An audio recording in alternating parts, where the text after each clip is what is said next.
Ito na ang mga pinakamaiinit na balita ngayong tanghali. Senate President Cheese Escudero nanindigan sa zero PhilHealth subsidy. Ilang senador tutol. PBBM pinangunahan ng National at Regional Peace and Order Council meeting. Pamamahagi ng ayuda sa panahon ng kampanya, pinayagan ng COMELEC. Sa MBC TV correspondents, lalaki patay matapos maaksidente sa minamanehong motorsiklo sa Orani, Bataan. Sa MBC TV Sports, Kevin Kiambao pinangunahan ng Lasal kontra UP sa Game 2 ng UAAP Finals. At sa Showbiz Spotted, Sofronio Vazquez, kauna-unahang Asianong Grand Champion sa The Voice USA.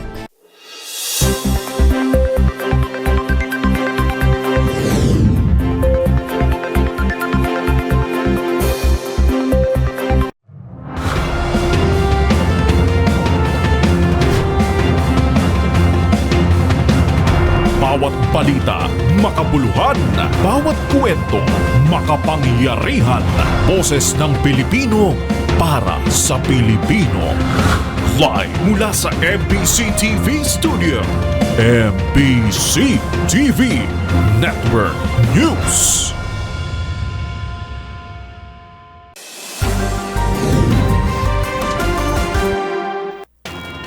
Pilipinas, una sa ating mga balita. Niratipikahan na ng mataas at mababang kapulungan ang Bicameral Conference Committee report kaugnay ng 6.352 trilyong pisong panukalang pondo sa susunod na taon. Ilan nga sa mga mainit na pinag-uusapan dito ay ang zero budget ng PhilHealth, ang budget cut sa tanggapan ng Vice Presidente at proyektong ayuda ng pamahalaan. Ang buong detalye ihahatid ni Kyle Bulias. Niratipikahan na ng Senado ang Bicameral Conference Committee report para sa panukalang 2025 national budget. Una itong niratipikahan ng Kamara kahapon kasunod ng pag-aproba ng BICAM sa panukalang pambansang budget para sa susunod na taon. Sa ilalim ng 2025 General Appropriations Bill, zero ang budget ng PhilHealth. Ito'y matapos umanong hindi magamit ang reserve funds nito nga aabot sa 600 billion pesos. Pinanatili rin ang budget cut sa pondo naman ng Office of the Vice President na aabot sa 1.3 billion pesos. Mula sa orihinal na 2.03 billion pesos na proposed budget, higit 733 million pesos na lamang ang ilalaan na pondo para sa OVP sa susunod na taon. Ayon kay Senator Grace Poe, hindi na rin nagsumite ng anumang dokumento ang OVP para ipaglaban ang kanilang orihinal na pondo. Samantala, pasok na rin sa proposed national budget ang ayuda para sa Kapos ang Kita program o AKAP pero binawasan ito. Mula sa panukalang 39 billion pesos, 26 billion pesos na lamang ang ilalaan para sa 2025. Ayon naman kay Presidential Communications Office Secretary Cesar Chavez, posibleng lagdaan ni Pangulong Bongbong Marcos ang budget sa December 20, 2024. Para sa MBC TV Network News, ito si Kyle Bulias ng DZRH. Una sa Pilipinas, una sa Pilipino. Sa kaugnay namang balita, nanindigan si Senate President Cheese Escudero na hindi dapat igabahala ng PhilHealth ang zero subsidy na inilaan ng Bicameral Conference sa naturang ahensya. Ayon kay SP Escudero, sa laki ng reserbang pondo ng PhilHealth ay walang dahilan para humiling pa ito ng karagdagang pondo para sa 2025. Ang mga detalye tinutukan ni Wina Tesoro. Nanindigan si Senate President Cheese Escudero sa pagtanggal ng subsidiya sa Philippine Health Insurance Corporation para sa 2025. Sa panayam sa 2x2 kay Escudero, binigyang diin niya na mayroon pang 600 billion reserved fund ang PhilHealth na kanilang pwedeng gamitin sa susunod na taon. Hindi naman umano ginagastos o ipinapamahagi sa mga miyembro nito ang pondo, kaya't bakit paanya nila bibigyan ng karagdagang pondo ang ahensya? Doon tinalakay ang budget, 600 billion na uli yung pondo ng PhilHealth. Laki. Layunin sana ng panukalang budget, dagdagan pa yon ng 74 billion. Mahigit 50 billion para sa pagbabayad ng premium dun sa mga walang trabaho. At 20 plus million para sa dagdag benepisyo. Ba't namin bibigyan pa uli ng dagdag, Jerry Tunying, sa aking pananaw? Kung sobra-sobra naman yung pondo nila at hindi nila ginagastos para sa miyembro. Dapat ay wala rin umanong maging epekto sa serbisyo ng ahensya dahil mayroon pa silang natitirang pondo na pwedeng gamitin sa 2025. Ikinalungkot naman ni Dr. Minggita Padilla ang naging desisyon na gawing zero ang budget ng PhilHealth. Sa programang Damdaming Bayan, sinabi ni Dr. Padilla na imbes na ibigay ang hinihiling na budget ay tinanggalan pa nila ito. Aniya mas marami pa ang pondo ng para sa ayuda kung kaya't nawawala na ng kabuluhan ang universal healthcare. Kasi nga, alam mo, ang tagal-tagal na, ako isa sa mga talang bumabati ko sa PhilHealth. Yung sinabi nyo, yung execom, yung mga ano nangyayari sa pondo, etc. etc. Pero, ang solusyon dyan, Leo, ay hindi tanggalan ng pondo yung mga mahihirap, yung mga senior, yung mga, yung mga disabled, no? These people with disabilities. Ang solusyon mo doon ay tanggalin yung mga sindikato sa loob. Yun ang solusyon. Matatandaan na mula sa pondo na 74 billion pesos, binawasan ito ng Senado at naging 64 billion pesos hanggang sa ginawang zero ang pondo ng PhilHealth. Para sa MBC TV Network News, ito si Wina Pearl ng DZRH, una sa Pilipinas, una sa Pilipino.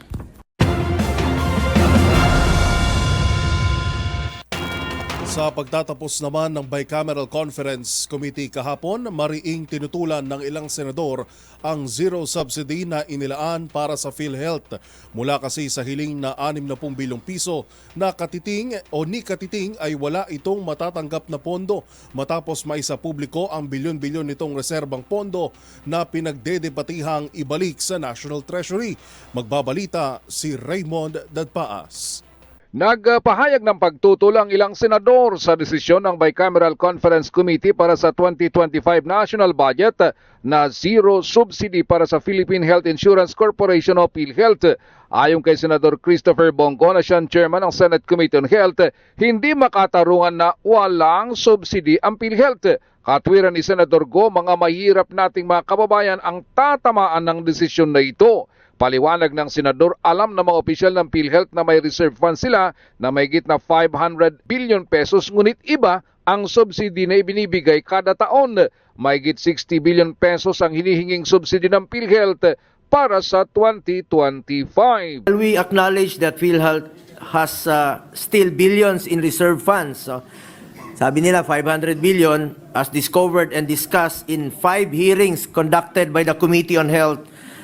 Subsidy from the national government may still be needed to implement necessary reforms and improvements in its benefit packages.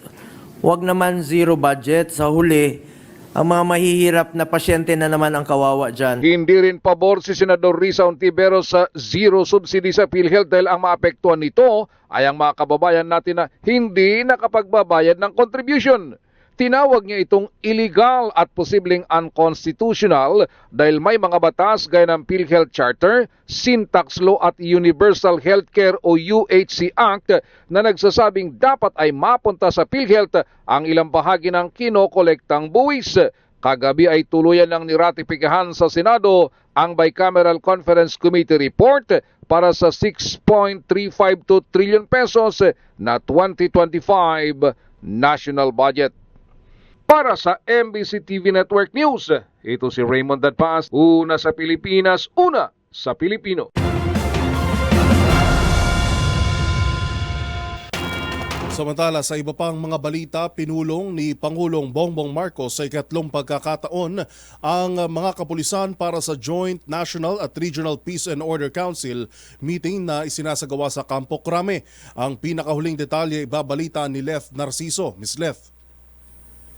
Nagpatawag ng Joint National and Regional Peace and Order Council meeting si Pangulong Ferdinand Marcos Jr. ngayong araw.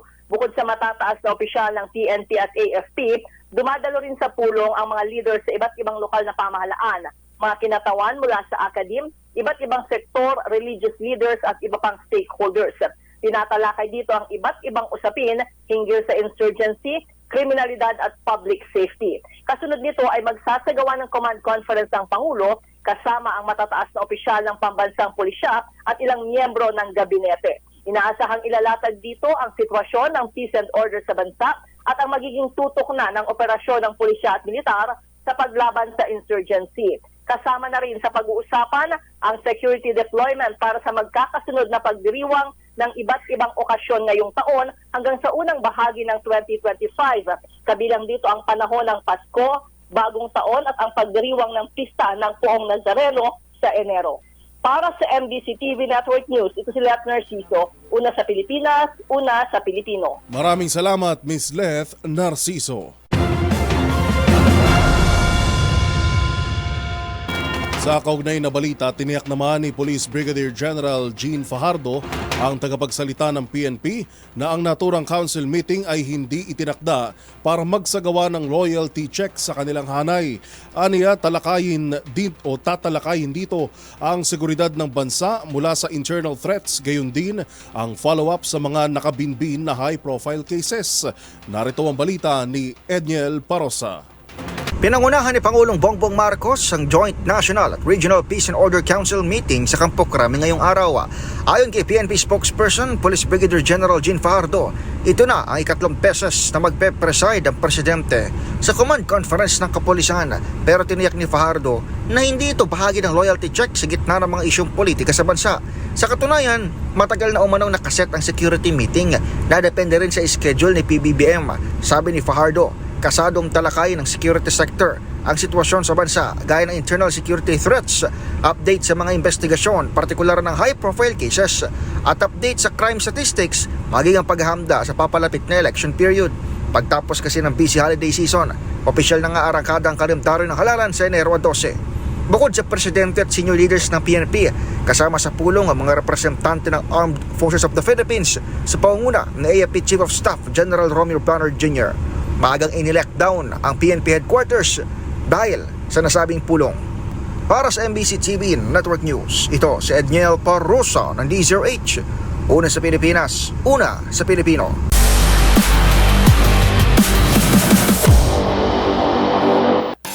Hindi pa tapos ang tapatan ng Lasal Green Archers at UP Fighting Maroons para sa titulo ng UAAP Season 87 Men's Basketball. Pinangunahan ni back-to-back MVP Kevin Kiambao ang Lasal para maipanalo ang Game 2 at pwersahin ang decider Game 3 sa linggo. Ang naging laro, tinutukan ni Matchpoint Millie Borja. Makapigil hiningang Game 2 ang natunghayan ng higit 17,000 crowd sa Mall of Asia Arena kagabi matapos ang mainit na sagupaan ng De La Salle University at University of the Philippines sa Game 2 ng UAAP Season 87 Men's Basketball Finals. With the thrilling final score of 76-75, pinangunahan ni back-to-back MVP Kevin Kiambao ang Green Archers para pwersahin ng decider Game 3 sa linggo sa Smart Araneta Coliseum. Nakapagtala ito ng 22 points on 7 of 14 shooting with 9 rebounds, 2 assists and a steal. Habang hindi rin nagpauli sa scoring si Mike Phillips, contributing 18 points, 12 rebounds and 2 steals. Sa buong laro, naging dikdikan ang laban ng dalawang kupunan. And with 5 minutes remaining, unti-unti nang naging malinaw ang daan ng Fighting Maroons sa dapat sanay kampyonato by holding a 71-63 lead. Bago tuluyang magpakawala ng dalawang 3-pointer si KQ para mapaliit ang kalamangan sa 1-point advantage at 74-73 with 1 minute left. Nagkaroon ng pagkakataon si Francis Lopez para sana maibalik ang momentum ng UP, ngunit mintis ang 4 nitong free throws. With 19 seconds left, mintis din ang dalawang crucial free throws mula kay Phillips. Kaya naman nagkaroon ng pagkakataon si Lopez para makuha ang rebound. Ngunit agad napunta sa Green Archers ang possession matapos ang errant pass nito kay JD Kagulangan. Samantala, top scorer para sa Fighting Maroons si Kagulangan with 16 points, 7 rebounds and 5 assists. Habang 16 points din ang naitala ni Lopez with 9 rebounds and 4 blocks. Para sa DZRH TV, ito si Millie Borja, una sa Pilipinas, una sa Pilipino.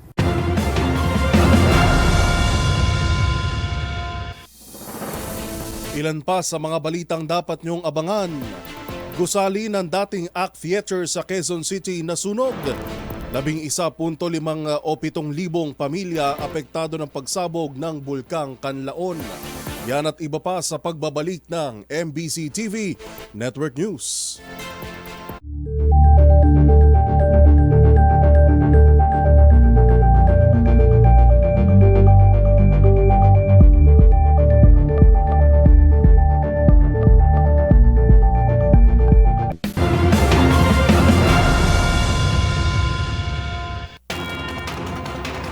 Natupok naman ng apoy ang gusali ng dating ACT Theater sa Cubao, Quezon City na pinaniniwala ang sumiklab mula sa isang ukay-ukay sa unang palapag. Ayon sa paunang investigasyon, isa ang napaulat na sugatan habang dalawa naman ang nahirapan sa paghinga. Ang buong pangyayari tinutukan ni Val Gonzalez. Matapos ang halos 5 oras ay tuluyan ng maapula ang sunog na sumiklab sa 5 palapag na gusali ng dating ACT Theater sa EDSA Cubao, Quezon City. Sa pahayag ng mga nakasaksi, sa isang sikat na tindahan ng ukay-ukay na nasa first at second floor ng gusali nagsimula ang sunog. Dahil sa highly flammable ang mga ibinebenta sa dress-up fashion shop, ay mabilis na kumalat ang apoy. Ayon sa tindera ng ukay-ukay na si Allen Calzado, magbubukas pa lamang sila ng tindahan nang may marinig silang malakas na pagputok dakong alas 6 ng umaga kanina. Kasunod aniya nito ay ang apoy at maitim na usok. Nakalabas ng tindahan si Calzado kasamang 3 iba pang mga naunang empleyado na pumasok sa ukay-ukay store. Sa tala ng Bureau of Fire Protection, isang nasugatan habang 2 ang nahirapan sa paghinga matapos makalanghap ng makapal at maitim na usok na nagmumula sa nasusunog na gusali. Kabilang sa nirespondihan ay ang fire volunteer ng Barangay Socorro, Cubao na si Jacob Alferez. Dumugo ang ilong at nahirapan sa paghinga si Alferez matapos na mawalan ng laman ang dala nitong oxygen tank nang pumasok sa nasusunog na gusali para magbuga ng tubig. Isinugod ito sa pinakamalapit na pagamutan. Nagdulot ng matinding traffic sa magkabilang bahagi ng EDSA Cubao ang nangyaring sunog. Ilang oras ding isinara ang northbound ng Cubao Ibabaw at tanging ang tunnel sa Cubao Ilalim lamang pinadadaan ang mga sasakyan. Ito ay dahil sa ginamit na lugar para makapwesto ang mga bumbero na nagtulong-tulong para maapula ang sunog. Inaalam pa ng Bureau of Fire Protection kung anong pinagmulan ng sunog. Ganon din kung magkano ang halaga ng ari-ariang tinupok sa sunog na umabot sa unang alarma. Para sa MBC TV Network News, ako si Val Gonzalez, DZRH, una sa Pilipinas, una sa Pilipino. Sa iba pang mga balita, kahit na top spender ng confidential funds, walang dapat ikabahala ang Office of the President sa nagpapatuloy na investigasyon ng House Blue Ribbon Committee na kinasasangkutan ni Vice President Sara Duterte.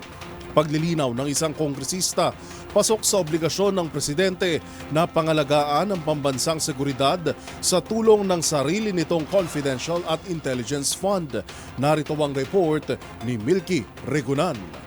Sa ngayon, wala nakitang dahilan ng House Committee on Good Government and Public Accountability para imbestigahan ang confidential at intelligence funds ni Pangulong Bongbong Marcos. Ito ay kasunod ng Annual Financial Report ng Commission on Audit o COA kung saan ang Office of the President ang top spender ng CIF noong 2023. Paliwanag ni Manila Representative Joel Chua, ang chairman ng komite, bilang Commander-in-Chief ng Sandatahang Lakas. May mga trabaho at obligasyon si Pangulong Marcos at kabilang dito ang usapin ng pambansang seguridad. Ang kay Chua, ibang usapin naman ang mga investigasyon ng Good Government Panel ng Kamara sa confidential funds ni Vice President Sara Duterte na ang mga basihan ay ang mga privilege speech ng ilang kongresista. Sabi ni Chua, sa 8 hearings ng komite, nakita ng mga mambabatas na may maling paggamit umano sa confidential funds ng Office of the Vice President maging sa Department of Education o DepEd na pinamumunuan noon ni VP Sara. Dahil dito isinusulungan niya ng Good Government Committee na maisabatas na ang mga panukalang maglilimita sa CIF sa mga ahensya na wala namang kinalaman sa national security, peace and order maging sa intelligence gathering. Sa panig ni VP Sara, nanindigan siya na wala umanong winaldas na confidential funds ang kanyang tanggapan pero tumanggi itong ipaliwanag ang kanyang panig sa mga congressional hearing. Para sa MBC TV Network News, ako si Milky Regunan, una sa Pilipinas, una sa Pilipino. Samantala, aprobado na ng Commission on Elections o COMELEC ang pamamahagi ng ayuda habang nasa kasagsagan ng halalan. Magbabalita si Boy Gonzales. Inanunsyo ni COMELEC Chairman na George Erwin Garcia na inaprubahan na nila ang mga programa ng Department of Social Welfare and Development o DSWD at Department of Labor and Employment o DOLE. Kabilang sa mga ito ang tulong pangkabuhayan sa mga disadvantaged workers o TUPAD at assistance to individual in crisis situation. Ayon kay Garcia, ilalabas nila sa mga susunod na araw ang guidelines sa tamang pamamahagi ng mga ayuda ng pamahalaan.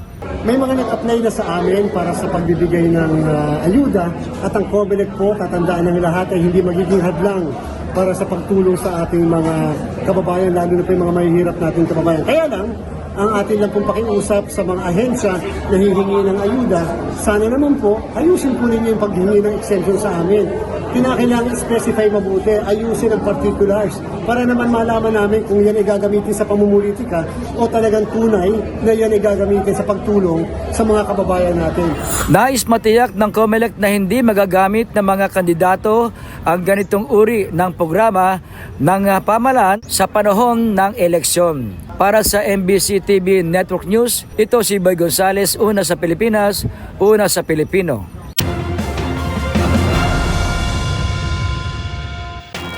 Tinawag naman ni incumbent Marikina Mayor Marcy Teodoro na isang political maneuver ang kanselasyon ng kanyang kandidatura para sa darating na halalan bilang kinatawan ng lungsod.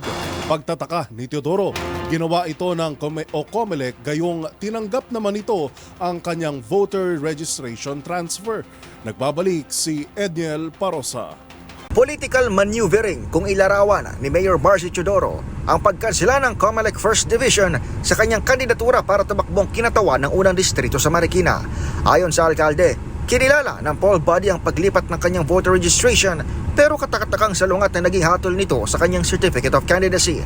Ngayon din nanindigan ng alkalde na matagal na siyang nanirahan sa 1st District ng Luzon. Patunay ang kanyang naging karera bilang konsehal at congressman mula sa nabanggit na representasyon.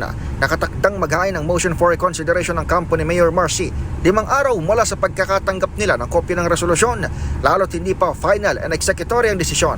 Para kay Teodoro, politika ang nasa likod ng petisyong alisin siya sa halalan ng 2025. Nauna nang sinabi ng isa sa mga petitioner at magiging katunggali ni Teodoro, si Senator Coco Pimentel, nagulat siya na maghain ng COC sa 1st District ang alkalde dahil napag-usapan umano nilang tatakbo ito sa ikalawang distrito. Para sa MBC TV Network News, ito si Edniel Parosa, una sa Pilipinas, una sa Pilipino.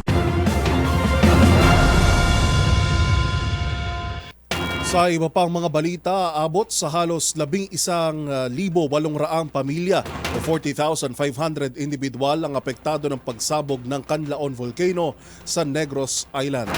Sa datos ng NDRRMC, nasa 15,334 individual ang nananatili pa rin sa 27 evacuation centers. Kabilang sa mga lugar na naapektuhan ang 25 barangay sa Western Visayas at Central Visayas. Samantala, aabot na sa 8.2 milyong piso ang halaga ng naipapamahaging ayuda sa mga pamilya mula sa DSWD, mga local government units at non-government organizations.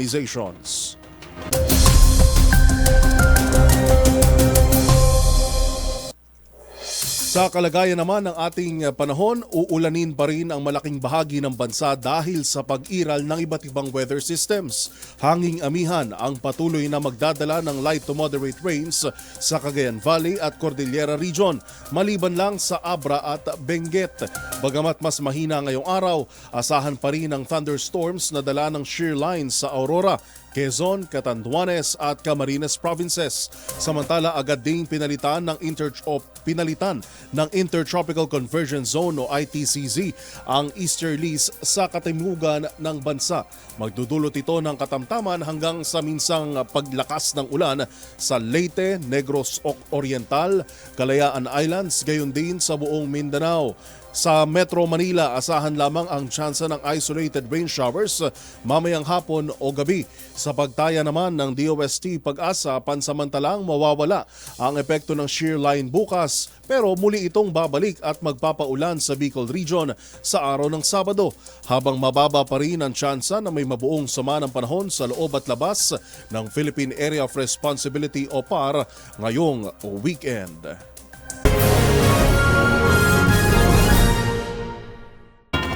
Aabot naman sa mahigit 150 milyong mga bata ang napaulat na hindi pa rin rehistrado o invisible nitong 2023. Ayon yan sa huling tala ng United Nations Children's Fund o UNICEF. Pangamba ng ahensya, hindi nila natatamasa ang mga karampatang karapatan at pagkilala bilang mga kabataan.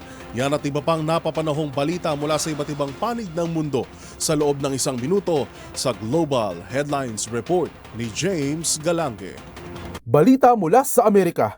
Aabot sa mahigit 150 milyong bata sa buong mundo ang napag-alamang hindi pa rehistrado at kinikilalang invisible. Ayon sa huling tala ng United Nations Children's Fund o UNICEF, 77% pa lamang ng mga bata ang nakarehistro ng taong 2023. Paalala ng UNICEF, hindi ito dapat ipagsawalang bahala dahil karapatan at pagkakakilanlan ng mga inosenteng bata ang nakasalalay rito.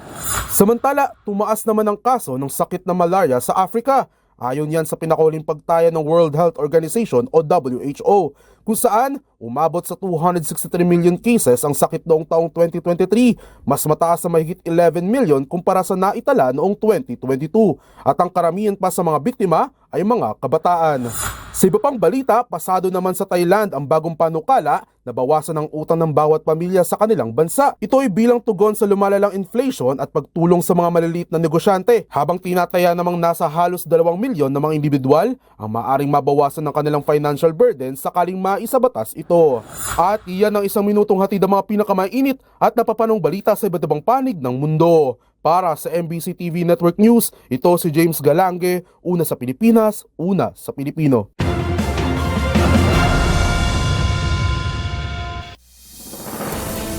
Ilan pa sa mga balitang dapat niyong abangan sa MBC TV correspondents, lalaking kabilang sa most wanted list sa Malasique, Pangasinan, sumuko sa mga otoridad. At sa showbiz spotted, Sofronio Vasquez, kauna-unahang Asianong Grand Champion sa The Voice Asia.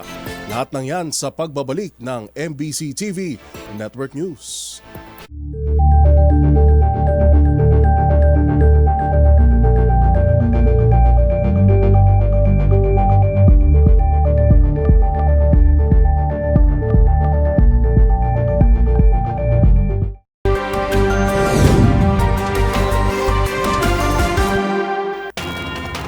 Sa pagpapatuloy ng ating mga balita, patay ang isang lalaki matapos maaksidente ang minamaneho nitong motorsiklo sa Orani sa Bataan. Yan at ang iba pang mga rumarapidong balita mula sa probinsya, hatid ng iba't ibang istasyon sa ilalim ng MBC Media Group.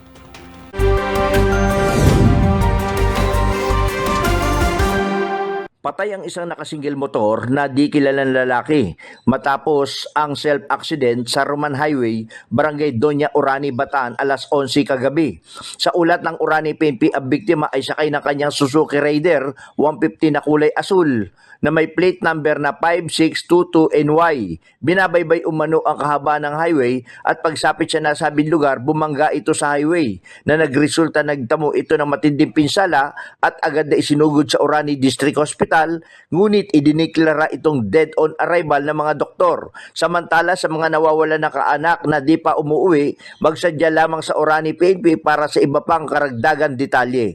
Para sa MBC TV Network News, Danny Kumilang, RH37, una sa Pilipinas, una sa Pilipino. Na-recover ang mahigit 4.5 million pesos na halaga ng umano'y shabu sa subgroup leader ng Kaunda Criminal Gang na involvado sa pagbenta ng illegal na droga sa lungsod ng Bacolod at lalawigan ng Negros Occidental sa Purok na Minami, Barangay Sumag, lungsod ng Bacolod. Ang naresto kinilala na si Faisal Sakar, 24 anyos, gym instructor at kinokonsiderang high value individual at residente ng Islamic Compound, Barangay 31 ng nasabing lungsod. Ayon kay Police Lieutenant Colonel Antonio Benitez Jr., hepe ng CDEU ng BCPO, si Sakar ang umano'y isa sa mga malalaking distributor ng illegal na droga sa Bacolod at Negros Occidental. Na-confess ka sa suspect ang 9 na bulto at 5 plastic sachet ng umano'y shabu na more than 675 grams na mayroong market value na 4,590,000 pesos. Para sa MBC TV Network News, ito si Rex Cantong, una sa Pilipinas, una sa Pilipino. Most wanted person sa Malasiki, Pangasinan kusang sumuko sa PNP. Ilang buwan ding pinaghahanap ng kapulisan ng most wanted person na si George Cabrera, 26 anyos binata, residente ng Barangay Tulunggu at Malasiki. Matapos magpalabas ng warrant of arrest noong Agosto 23, 2024, ang presiding judge ng Family Court First Judicial Region Branch 13 San Carlos City, Pangasinan sa kasong institutory rape with no bail bond recommended. Kahapon alas 12:30 ng madaling araw, kusa itong sumuko sa impila ng Malasiki PNP na ngayon nasa likod na ng rehas na bakal at hinihintay na lamang ang ipalalabas na commitment order ng hukuman para mailipat ito sa BGNP San Carlos City. Para sa MBC TV Network News, ito si Freddy Fajardo, Aris 38, una sa Pilipinas, una sa Pilipino.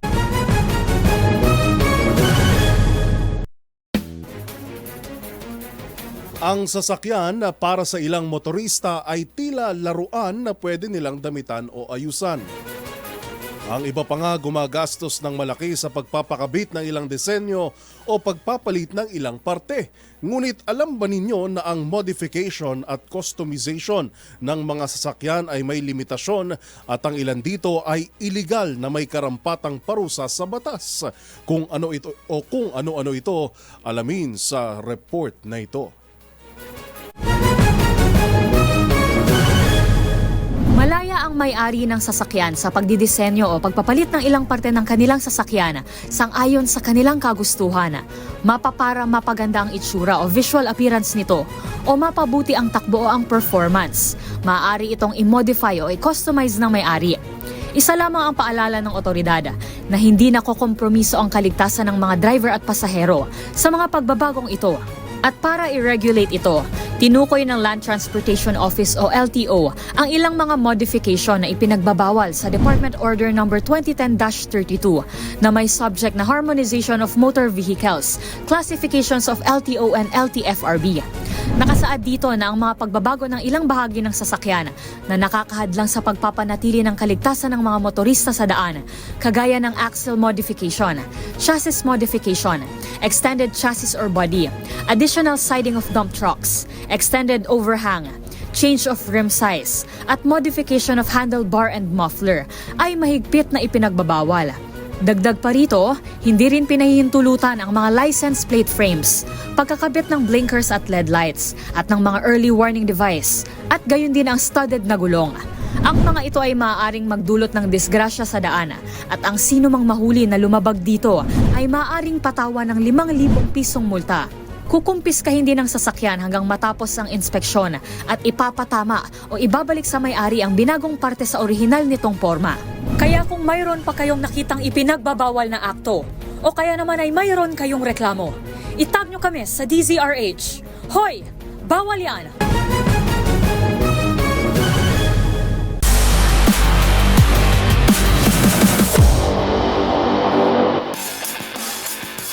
One series away na lang ang Fnatic Onyx Philippines para tuluyang madepensahan ang titulo ng bansa sa M-World Series.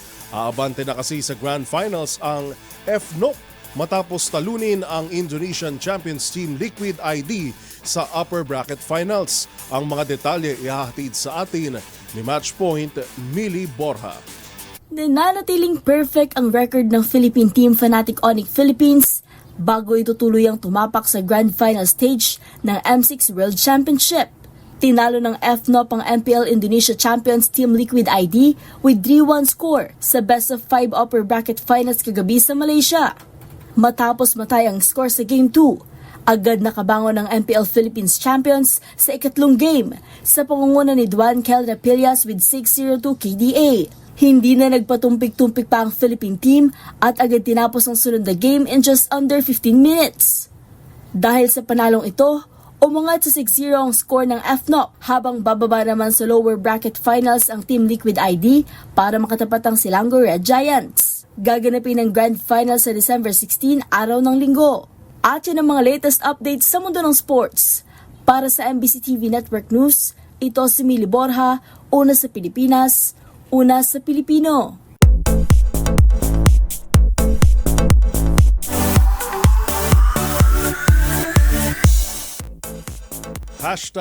#Pinoy Pride. Muli na namang napatunayan na pang world class ang talento ng mga Pinoy. Ito'y matapos itanghal na Grand Champion ng The Voice USA ang tubong Ozami City na si Sofronio Vasquez. Ang winning moment at performance ng ating kababayan, panoorin sa Showbiz Report na ito.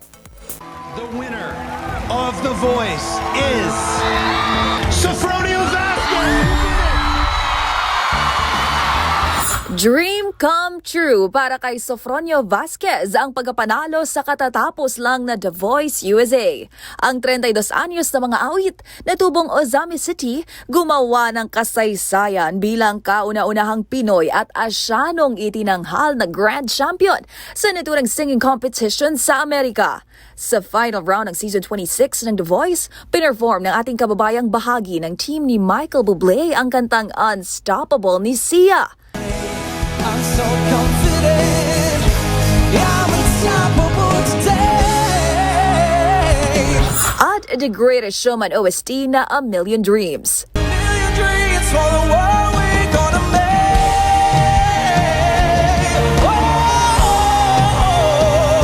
Maliban sa recording contract, si Sofronio na dati ring sumabak sa tawag ng tanghalan ay mag-uuwi ng tumataginting na $100,000 o halos 6 na milyong piso. To all the Filipinos out there, around America, maraming salamat po sa suporta nyo. To my hometown, Utica, New York, you guys have been the best. Para sa MBC TV Network News, ito po ang Showbiz Angel, Angelica Cosme, una sa Pilipinas, una sa Pilipino.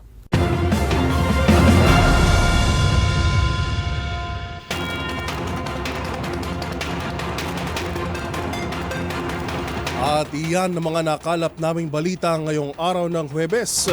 Bago lamang tayo magtapos, may inilabas na thunderstorm advisory ang DOST Pag-asa ngayon pong alas 12 ng tanghali, kung saan inaasahan ang moderate to heavy rain showers na may kasamang pagkulog at pagkidlat sa Quezon Province, Batangas at Laguna hanggang sa susunod na 2 oras. Kaya inabisuan po mga apektadong residente sa nabanggit na mga lugar na mag-ingat sa posibleng flash floods at landslides. At bukas na nga, December 13, araw ng Biyernes, ang resulta ng pre-election survey Wave 1 ng DZRH. Ito pong pre-election survey ay mapapakinggan ninyo, mapapanood live bukas December 13 sa programang DZRH Damdaming Bayan, kasama ang premiadong anchor ng DZRH na si Lakay Deo Macalma at kanyang partner na si Sister L. Ulitin ko lamang po, bukas yan, December 13, ang Wave 1 ng pre-election survey ng DZRH. Mapakikinggan sa DZRH, mapanonood sa DZRH TV at sa atin pong social media channels na DZRH News at DZRH News Television. Samantala, meron na lamang po tayong... Nararamdaman nyo na ba? Marami na ang... nagkakasakit sa lamig. Ingat-ingat ho, meron na lamang tayong 13 araw, 13 days bago ang Pasko. Muli po sa ngalan ni Karen Oyong, ito si Yuel Reyes. Magkita-kita tayo muli bukas, araw na ng Biyernes, para sa mga balitang makabuluhan, mga kwentong makapangyarihan. Hatid pa rin ang boses ng Pilipino para sa Pilipino. Ito ang MBC TV Network News. Una sa Pilipinas, una sa Pilipino.